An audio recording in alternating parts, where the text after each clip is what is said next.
Assalamualaikum warahmatullahi wabarakatuh. Perkenalkan, nama saya Nurul Coach Priadi, kelas PJKR 7F NPM 171 06310700138. Yang terhormat Bapak Dosen Abdul Salam Hidayat SPD MPD. Di sini saya akan mempresentasikan tentang pengantar manajemen olahraga bab 1 dan bab 2. Yang pertama, administrasi dan manajemen. Apa manajemen olahraga? Manajemen olahraga adalah suatu kombinasi keterampilan yang berhubungan dengan perencanaan, pengorganisasian, kepemimpinan, pengandalian, penganggaran, dan evaluasi dalam konteks suatu organisasi yang memiliki produk utama berkaitan dengan olahraga. Yang kedua, manajemen berasal dari kata to manage yang berarti mengelola atau mengatur. Definisi manajemen adalah proses perencanaan, pengorganisasian, pengarahan, dan pengendalian usaha para anggota organisasi dan penggunaan sumber daya organisasi lainnya untuk mencapai tujuan. Fungsi-fungsi manajemen olahraga yaitu perencanaan, pengorganisasian, penentuan keputusan, pembimbingan, pengendalian, dan evaluasi.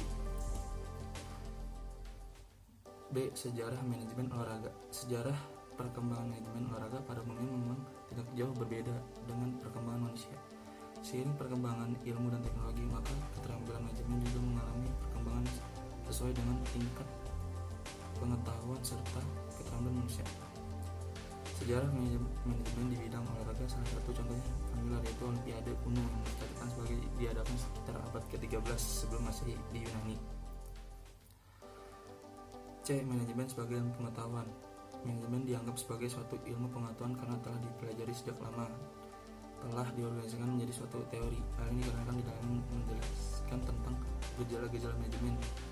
Gejala-gejala ini selanjutnya diteliti dengan menggunakan metode ilmiah yang dirumuskan dalam bentuk prinsip-prinsip yang diwujudkan dalam bentuk satu teori. Akhir-akhir ini manajemen sebagai ilmu pengetahuan populer sehingga banyak kejadian yang difokuskan pada manajemen baik berupa pelatihan, seminar, kuliah maupun pembukaan program studi. Awal mulanya, tema manajemen hanya populer dalam dunia perusahaan dan bisnis, kemudian tema ini digunakan dalam profesi lainnya, termasuk oleh pendidikan dengan berupa modifikasi dan spesifik tertentu lantaran terdapat perbedaan optik. Ternyata baik dalam dunia bisnis, negara, maupun pendidikan, manajemen memiliki peran penting untuk memajukan organisasi. Menurut Nanang Fatah, teori manajemen mempunyai peran atau membantu menjelaskan perilaku organisasi yang berkaitan dengan motivasi, produktivitas, dan kepuasan. Dengan demikian, manajemen merupakan faktor dominan dalam memajukan organisasi. Oleh karenanya, manajemen mendapat perhatian yang semakin serius baik di kalangan pakar maupun praktisi. Yang selanjutnya, filsafat dan teori manajemen. Pertama, filsafat manajemen. Secara etimologi, filsafat berasal dari bahasa Yunani yang terdiri atas philein dan sophia.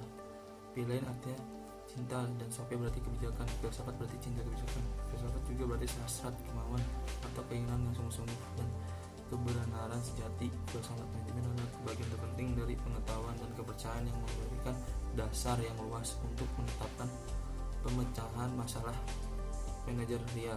Dalam filsafat manajemen terkandung dasar pandangan yang hidup dan mencerminkan keberadaan identitas dan implikasinya guna mewujudkan efisiensi dan efektivitas dalam pekerjaan manajemen untuk merealisasikan tujuan.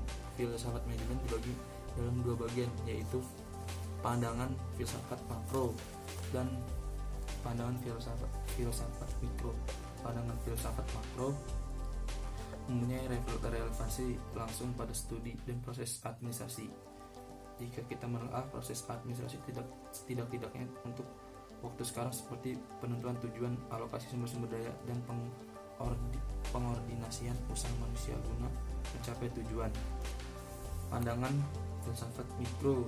Dalam filsafat administrasi memfokuskan pada pembuatan sistem organisasi dalam pemikiran administrasi pada konsep dan metode, tujuannya untuk dalam menjelaskan praktik. B. Teori manajemen sebagai proses sosial. Teori manajemen adalah proses bagaimana organisasi bisa berjalan secara efektif dan efisien sebagai figur sosial Teori manajemen adalah kelompok sosial biasanya berdiri dari eksekutif dan manajer yang bekerja untuk menciptakan efektivitas dan efisiensi organisasi demi mencapai tujuan. Yang pertama, teori manajemen ilmiah. Kedua, teori manajemen klasik, pendekatan hubungan manusia, pendekatan manajemen modern, pendekatan sistem manajemen, pendekatan kontingensi. C. Teori organisasi. Teori organisasi merupakan sebuah teori untuk mempelajari kerjasama pada setiap individu, hakikat kelompok dalam individu untuk mencapai tujuan beserta cara-cara yang ditempuh dengan menggunakan teori yang terdapat, menerangkan tingkah laku, terdapat motivasi individu dan proses kerjasama.